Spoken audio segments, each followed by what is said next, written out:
gente, tudo bem? Eu sou Alexandre, seu professor de Sociologia.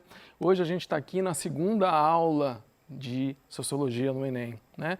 Eu espero que na aula anterior eu tinha vendido para você a ideia de que a Sociologia é importante para você se preparar para o Enem. Então hoje a gente começa falando sobre cultura, que foi um tema que eu chamei a atenção na aula anterior, quando a gente tratou de uma das questões que caiu nesse último Enem de 2020, tá legal?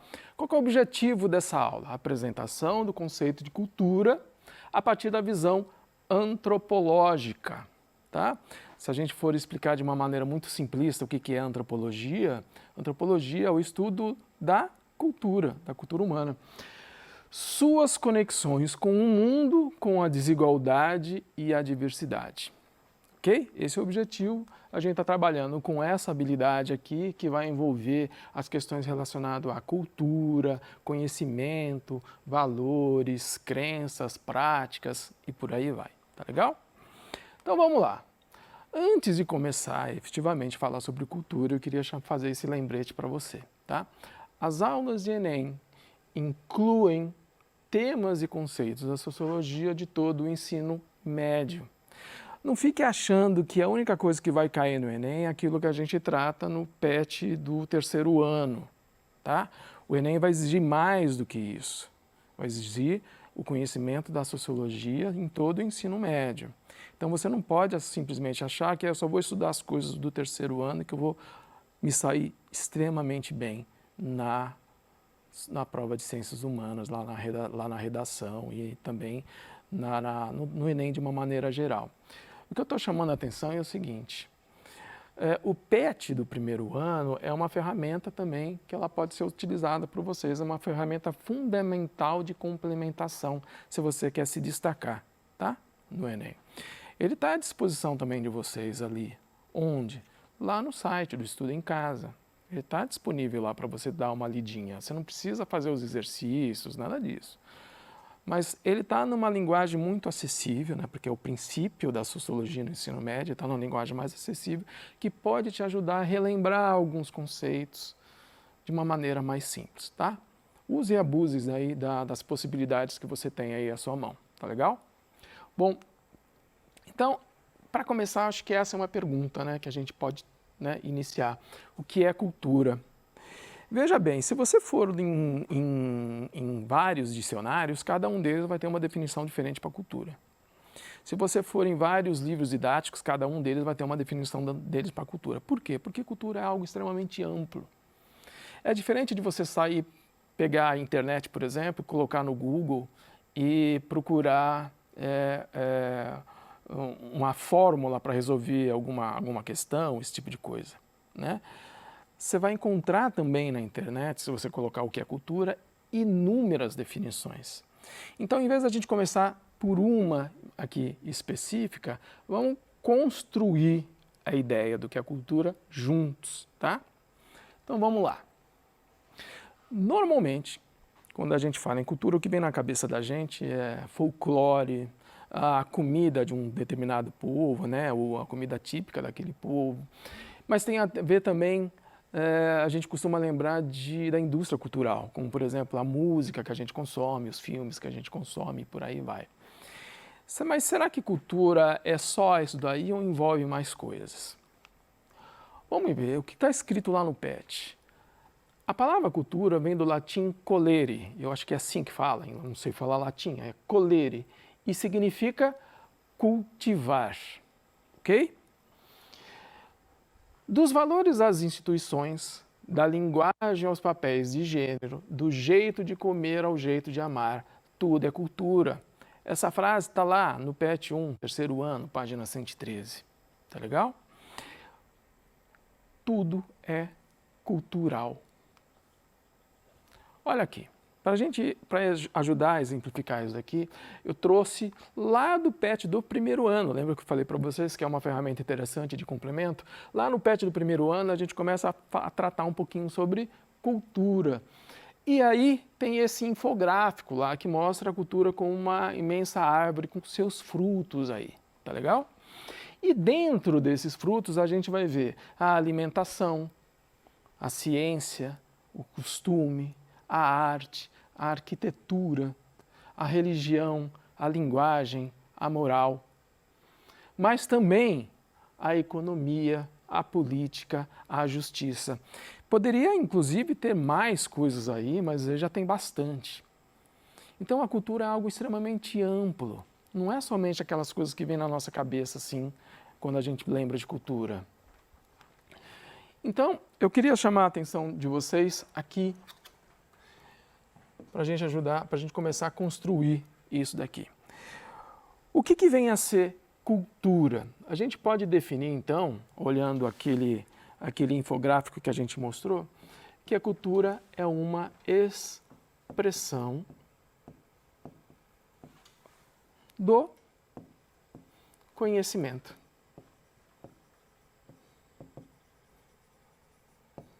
Essa é uma boa definição de cultura. Cultura é a maneira com que a gente expressa esse conhecimento. O conhecimento que nós temos na nossa sociedade. São várias as sociedades que existem por aí, várias as civilizações que existem por aí. Cada uma tem o seu desenvolvimento do conhecimento. E ela se expressa através da cultura. E olha só, essa expressão de conhecimento, ela se modifica no tempo. A cultura, ela não é estática. Ela se modifica com o tempo. A maneira com que nós falamos hoje, o que nós comemos, essas coisas mudam com o tempo. Não são as mesmas coisas de 1500, 1600, 1700. Porque o conhecimento também está sempre se modificando, está sempre em construção. E ela também, ela é plural. A cultura é uma expressão de conhecimento plural. Por quê? Não é difícil a gente imaginar de que a cultura do Brasil, por exemplo, é muito diferente da cultura de um outro país, sei lá, da Índia, da França, da África do Sul. São plurais, são diversos, são diferentes. Ok? Isso é muito importante porque demonstra a riqueza que é a produção do conhecimento humano. Mas vamos seguir nisso daí, ok? Olha só. Lá no PET, e aí eu estou trazendo uma informação que está lá no teste, no PET do primeiro ano, que eu vou trazer para cá para a gente poder exemplificar melhor o que eu estou falando. Normalmente, quando a gente pensa num país, a gente pensa assim que esse país tem a sua cultura. Mas isso é uma meia-verdade. Na verdade, a gente tem inúmeras culturas dentro desse país. O que o PET está trazendo para a gente? Dentro de um mesmo país, há povos e etnias diferentes. No Brasil, por exemplo, há povos indígenas com linguagens e formas de viver distintas entre si. As comunidades ribeirinhas possuem costumes diferentes das grandes cidades ou do interior árido do sertão, por exemplo. Percebe, então, que dentro de uma mesma sociedade, dentro do mesmo país, a gente vai encontrar diversas culturas diferentes convivendo entre si. Mas o PET 3, lá na página 113, chama a atenção da gente pelo seguinte, olha lá. Mas a cultura não é composta apenas de aspectos positivos, né? Normalmente a gente fala de cultura, a gente pensa naquelas coisas que a gente falou lá na comida, no folclore, as coisas bonitas que a gente é capaz de produzir. Ele diz o seguinte, olha lá, todas as formas de discriminação e preconceito, como sexismo, racismo, xenofobia, são construções culturais também. Vamos chamar a atenção então aqui de uma palavra, ok? Qual é a palavra que eu vou pedir para a gente chamar a atenção? Construção. Marca essa palavra aí. A cultura como uma construção através das nossas relações sociais. Imagina, por exemplo, aqui um muro de uma casa, tá? Dentro dessa casa, né, a nossa casa, que é a nossa sociedade, esse muro ele pode encontrar ali, por exemplo, partes muito bonitas, super bem pintadas, super bem cuidadas, com número, portanto, tudo direitinho, mas tem pedaços desse muro que tem as suas imperfeições. Tem aí as suas rachaduras, suas umidades, essas coisas que não são muito bonitas. Ou seja, esse muro ele não é perfeito. E é isso que o PET está trazendo para a gente. Quando a gente constrói esse muro assim em volta da nossa sociedade, ele tem as suas imperfeições. Por isso que entra aqui a questão do preconceito, o sexismo, o racismo, a xenofobia. São frutos também de que a gente constrói nas nossas relações cotidianas. Ok? Bom, vamos seguir aqui. A gente pode fazer essa pergunta, esse muro, essa construção sempre esteve ali? Vamos tentar. Essa é um questionamento lá do PET, porque ele vai trazer esse conceito aqui, o conceito de naturalização. O que é naturalizar alguma coisa? É algo que é fruto de uma construção nas nossas relações humanas, mas a gente olha para aquilo como algo absolutamente natural, sempre foi assim, imutável. Então, olha só, o muro em volta da nossa casa ele foi construído socialmente. Só que ele já vem sendo construído isso há muito tempo. Quando a gente nasce, a gente já olha e vê esse mundo lá construído. E a gente acha que é natural, sempre vai ser assim, sempre vai ser, nunca vai mudar, porque sempre esteve lá. Na verdade, a gente não percebe que foi um processo de construção entre as nossas relações. A gente olha para aquele muro e a gente vai aprender, através da nossa experiência, que é daquele jeito. Não posso mudar. Isso tem a ver com o que nós tratamos na aula de terça-feira. Olhar o mundo, naturalizar o mundo através do simples aprendizado, da experiência do olhar que nós temos, é o que nós chamamos do quê? De senso comum. A gente precisa ir além do senso comum. E é indo além desse senso comum que a gente desnaturaliza as coisas. E qual que é a importância de desnaturalizar aquilo que é encarado como natural entre as relações humanas? Bom, existe um exercício no PET, lá na página 115, que traz esse texto aqui. E a gente vai trabalhar ele junto hoje, tá?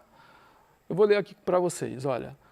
Nós vos pedimos com insistência, nunca digam isso é natural, diante dos acontecimentos de cada dia, numa época em que reina a confusão, em que escorre o sangue, em que se ordena a desordem, em que o arbítrio tem força de lei, em que a humanidade se desumaniza. Nunca digam isso é natural, para que nada passe a ser imutável. Esse aí é um trecho do Bertolt Brecht. E a questão diz assim, escreva sobre os riscos e consequências da naturalização. Quais são os riscos e consequências dessa naturalização? É a gente achar que aquilo é imutável, que os problemas que existem nas nossas relações sociais são imutáveis, que a gente não pode mudar. E tem alguns problemas que são muito feios, né, gente? Quando a gente vê gente passando fome, gente morrendo, a violência que a gente vive, a gente não pode achar que isso é natural, porque se a gente achar que isso é natural, a gente perde a nossa essência humana, a gente desumaniza.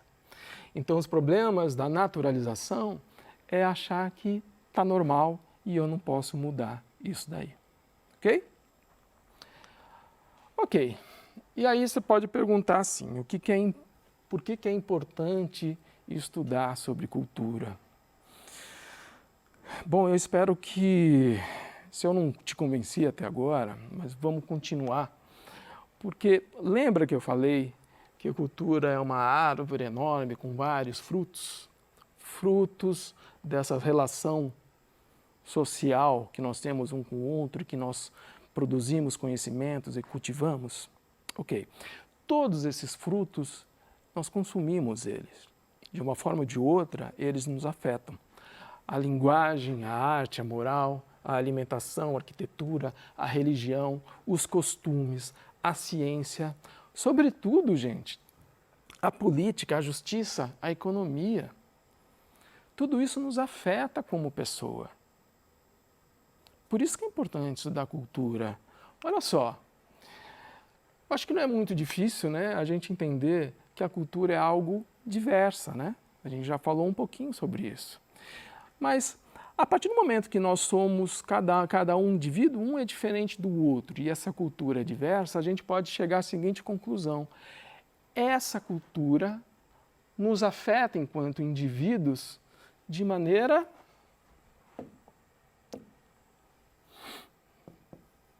desigual.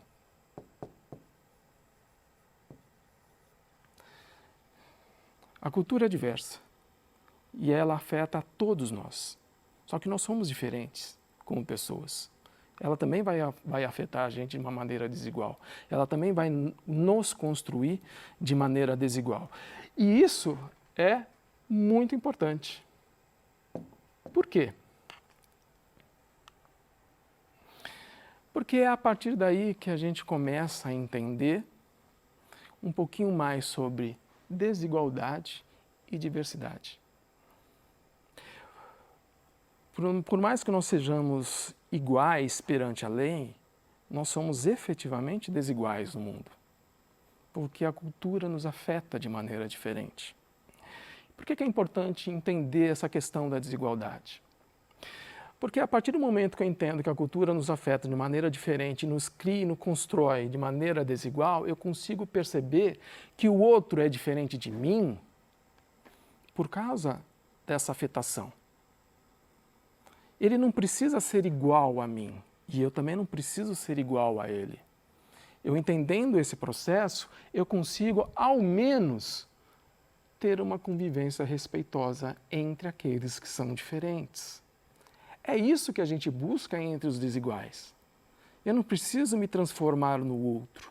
E o outro também não precisa se transformar da maneira que eu sou. Mas a gente pode conviver de maneira diferente. De maneira respeitosa. E entender a diversidade. Porque se o mundo, se esses frutos da cultura nos afetam de uma maneira desigual, portanto, nós somos também diversos, os problemas que me afetam podem ser muito diferentes as soluções dos mesmos problemas que afetam outros povos, outros grupos, outras pessoas. Então, para solucionar problemas, eu não posso simplesmente pegar algo que aconteceu, sei lá, uma solução que foi colocada na Alemanha e colocar aqui no Brasil e achar que vai dar tudo certo. Ou uma solução que foi feita aqui no Brasil e levar para a Nova Zelândia e vai achar que está tudo certo. Não, porque os problemas, apesar de serem parecidos, as soluções têm que ser diferentes. Porque as culturas são diferentes, as culturas são diversas. Por isso que é importante entender a cultura. Entender sobre desigualdade, entender sobre diversidade, entender sobre convivência respeitosa e para procurar a solução de problemas. Além disso, gente, quando nós estudamos cultura, nós estudamos temas centrais da atualidade. Quando nós estudamos cultura, nós falamos sobre globalização, que é um tema super quente aí, que vai tratar sobre as questões geopolíticas que estão envolvidas, sobre economia, sobre guerras. Tudo isso, de uma maneira ou de outra, envolve a globalização e a cultura. Uma cultura, a sobreposição da cultura de determinados povos sobre outros. Isso está envolvido nesse estudo aqui. Quando a gente trata de cultura, a gente também vai falar sobre a indústria cultural, que é uma indústria que está aí, que está produzindo, que vende produtos culturais. É óbvio que existe uma tensionalidade aí, e isso vai nos afetar. Capital cultural. Capital cultural também é um conceito que nós vamos estudar aqui sobre cultura, que ajuda a gente a entender como que a desigualdade permanece. Mesmo que a gente tente mudar, a desigualdade permanece tanto economicamente como qualquer outro tipo de desigualdades que a gente vai encontrar dentro da sociedade. E o cyberespaço, né, gente? Hoje boa parte das nossas relações também estão nesse cyberespaço, ok? Então é isso, gente. Eu convido aqui para a próxima aula sobre os clássicos. A gente se vê lá, ok? É isso. Obrigado.